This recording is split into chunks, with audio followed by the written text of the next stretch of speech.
When we look back at the New Generation era, it seems to be one of the most frowned upon eras in the World Wrestling Federation.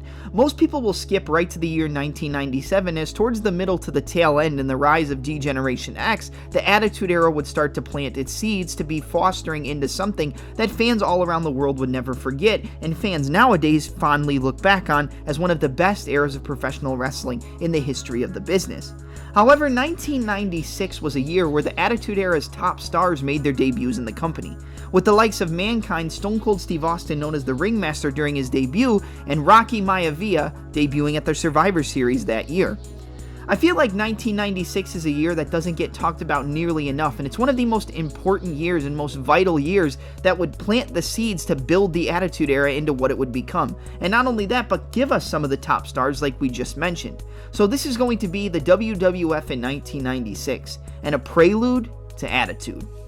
We'll kick it off at January's Royal Rumble pay-per-view, where Bret Hart would defend the WWF Championship against The Undertaker. However, the match would end due to a no contest with the interference of Diesel, who earlier on in the night would lose the Royal Rumble match to the winner and the man who would main event WrestleMania trying to accomplish his quote-unquote boyhood dream in the Heartbreak Kid Shawn Michaels. 1996 was a huge year for the Heartbreak Kid, and it all kicked off in January's Royal Rumble event, where he would win the 30-man match and then go on to challenge the World Wrestling Federation champion, who as we got into WrestleMania would not be Diesel. However, it would be the man who ended the night as the champion in this pay-per-view with Bret the Hitman Hart.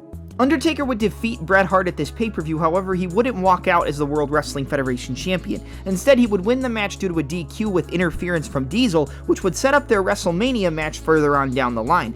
And the match against The Undertaker at WrestleMania 12 was actually very important in the career trajectory of Diesel in the professional wrestling business. But let's move back to talking about a tag team partner of Diesel, aka Kevin Nash, in Razor Ramon, aka Scott Hall. Razor Ramon would defend the Intercontinental Championship against Goldust at the Royal Rumble, which we touched on earlier in the video. He would lose the title to Goldust, thus having his impending exit from the WWF after a failed drug test be a lot closer than fans may originally have believed. You see, the feud with Goldust was set to continue at WrestleMania 12, and it was going to be a Hollywood backlot brawl for the Intercontinental Championship, with Goldust now defending the title. However, after Hall would immediately fail that drug test and be on his way out the doors of the WWF, he wouldn't even compete at WrestleMania. He would not be on the grandest stage of them all. Now, at the same time, Kevin Nash, aka Diesel, was originally going to be kicked off the show as well, but with Vince McMahon having so much invested in him at the time, he was originally penciled in to be the man who would end The Undertaker's undefeated streak at WrestleMania. Now take a glimpse back and look at what we've seen since 1996 up until now in 2023, and imagine if The Undertaker's WrestleMania streak would end before it even got to the double digits for his career. The roadmap of the World Wrestling Federation, now the WWE, would be completely different, and Kevin Nash, aka Diesel, may have never even gone over to WCW. But those were the ifs and maybes and not the absolutes. In the wake of the WWF and Vince and Kennedy McMahon losing two of their top stars in Kevin Nash, aka Diesel, and Razor Ramon, aka Scott Hall, they would go as far as to book two lookalikes to Diesel and Razor Ramon and try to pass them off as the actual superstars on WWF television. Vince McMahon thought that the fans would be so dense that they wouldn't notice a difference.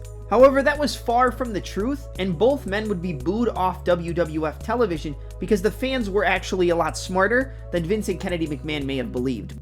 But when we look at VKM and the man known as Vince and Kennedy McMahon, is that really something you're surprised by?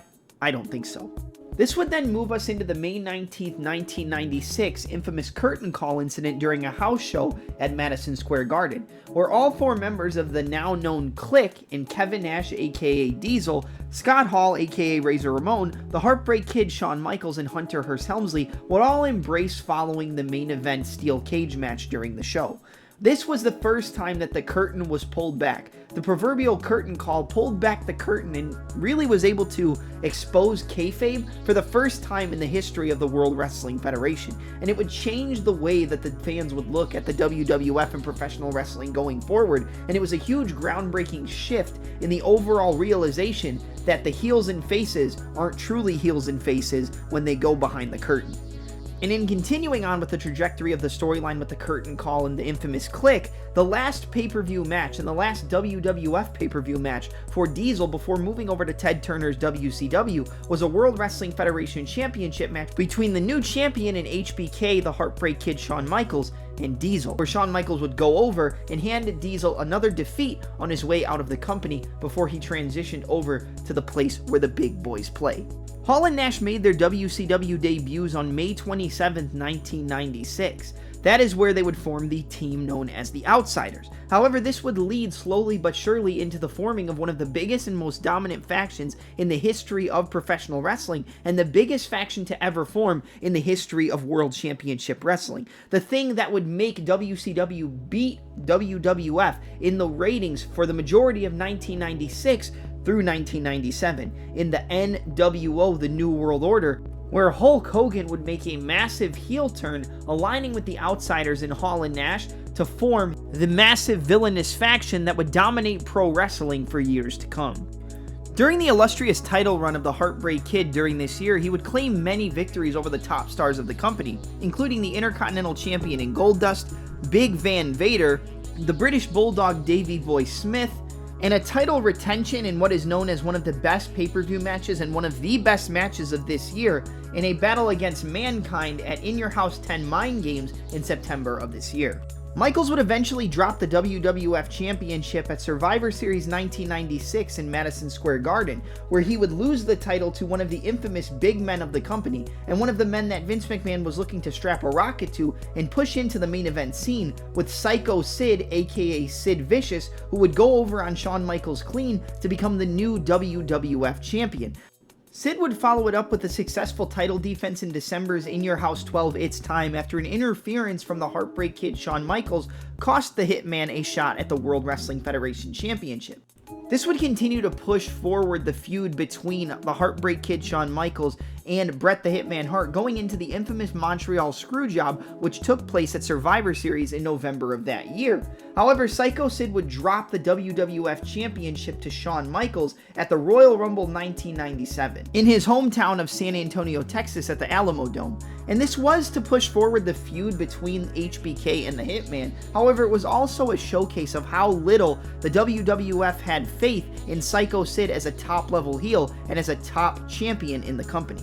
Now we'll look forward into the development of one of the biggest stars of the upcoming Attitude Era in the following years towards the tail end of 1997 in the former Ringmaster and the former WCW superstar now known as Stone Cold Steve Austin. And we're going to really take a look at the rocket that transported Stone Cold Steve Austin into the main event scene during the June 23, 1996 King of the Ring pay-per-view, which took place in Milwaukee, Wisconsin.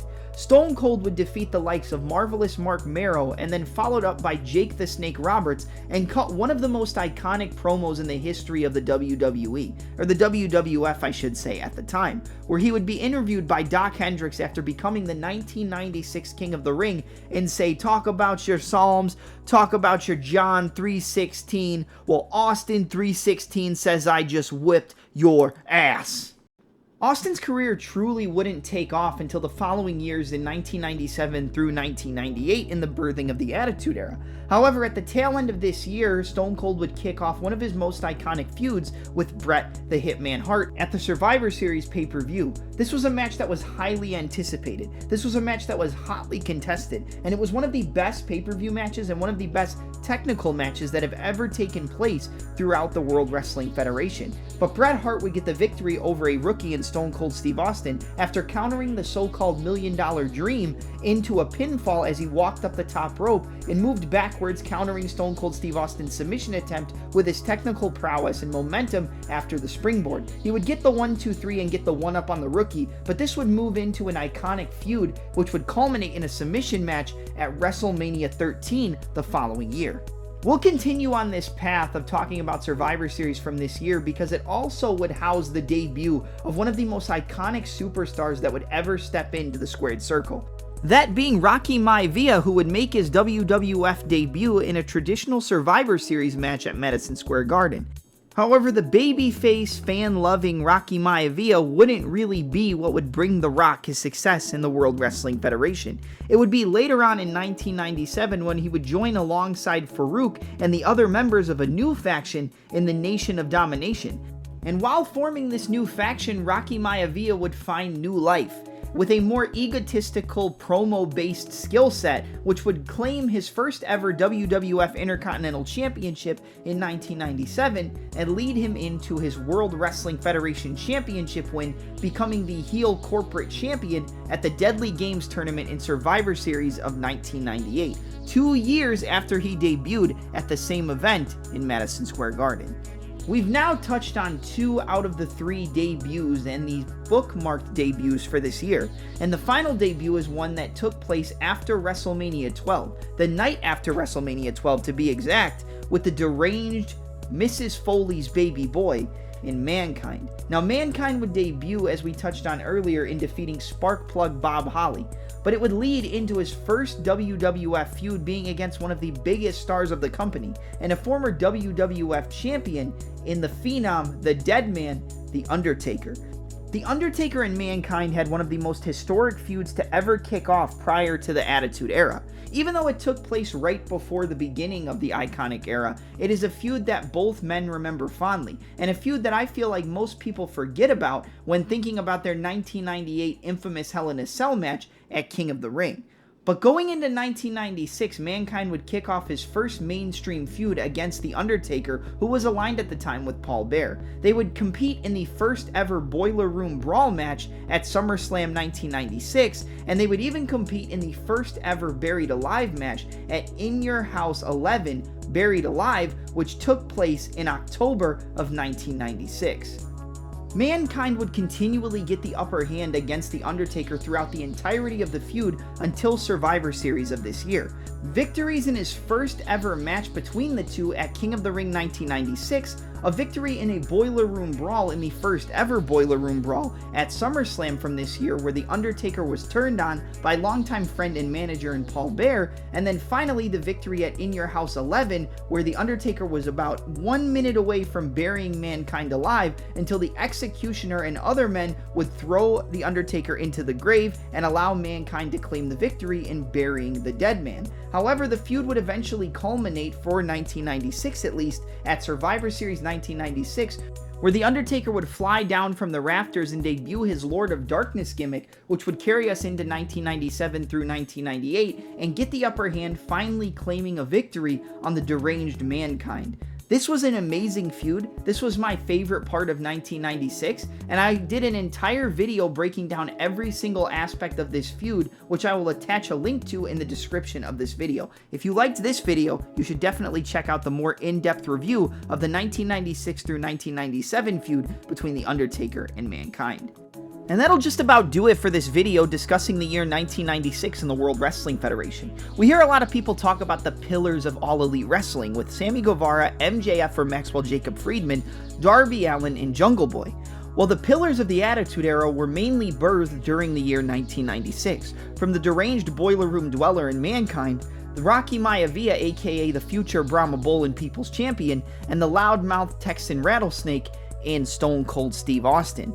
Now, obviously, there were other superstars who would make their names known in the Attitude Era as well, who got their start in this year, such as Hunter Hearst Helmsley, even though I believe he started in 1995. However, 1996 is so important, and it really laid the groundwork and really developed the platform for the Attitude Era to push off and rocket the WWF to mainstream stardom in the following years to come. I hope you guys enjoyed the video. I hope you guys enjoyed my review of 1996. And I hope this video made you appreciate a year that I feel like doesn't get talked about enough. So don't forget to hit a Stone Cold Stunner on the like button, a People's Elbow on the subscribe button, and a Mandible Claw on the notification bell. Have a nice day!